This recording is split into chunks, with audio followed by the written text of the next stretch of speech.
An Oklahoma Supreme Court justice recuses herself from a case on the Bible mandate in public schools. Storm debris cleanup is now underway in southeast Oklahoma City, and the Pawnee Nation is receiving sacred objects in a repatriation effort. We'll have details coming up on the KGOU AM NewsBrief for Tuesday, November 19th. I'm McDaniels.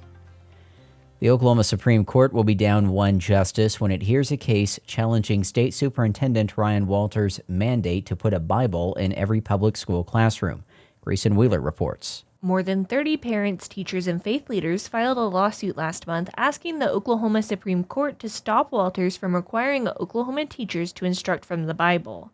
Justice Dana Keene has recused herself from the case, citing a rule in the Oklahoma Code of Judicial Conduct that prohibits the appearance of impropriety. Her filing says she must recuse due to the involvement of the Board of Education's legal representation. Keene did not offer additional details, but this rule is generally used to prevent conflicts of interest or the appearance of bias. 3 attorneys from the Tulsa firm representing the Board of Education filed notices they'd be appearing before the court. One of them, David J. Anderson, lists a 3-month clerkship under Keene in 2022 on his LinkedIn profile. In Oklahoma City, I'm Grayson Wheeler.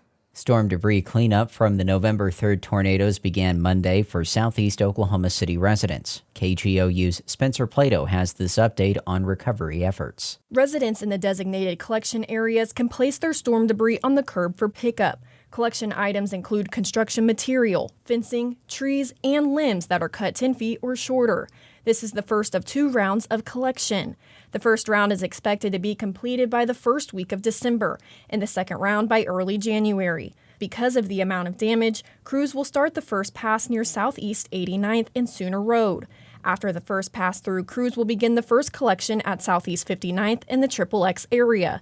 Once done with both areas, crews will then start the process over for a second pass. Residents can track the collection progress on the Oklahoma City debris map. I'm Spencer Plato. New projects to expand high-speed internet in 8 rural counties began yesterday.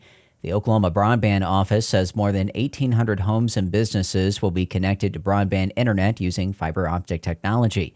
Dobson Fiber is handling the construction of the advanced fiber network. The work will cost more than $17 million. Pawnee Nation will welcome more than 25 sacred objects home to Oklahoma. Sarah Lucy reports Indiana University is helping to repatriate them in compliance with the Native American Grave Protection and Repatriation Act. Among the repatriated items are former Pawnee leader Captain Jim's otter cap and rattlers used in ceremonies. They're artifacts Martha Only a Chief visited in person on IU's campus. Only a Chief is the Pawnee Nation's NAGPRA coordinator.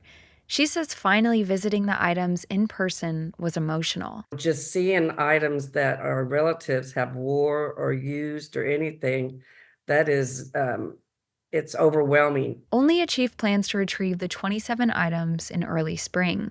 Then they'll be displayed in the Tribes Museum in Pawnee for tribal citizens and the public. I'm Sarah Lucy.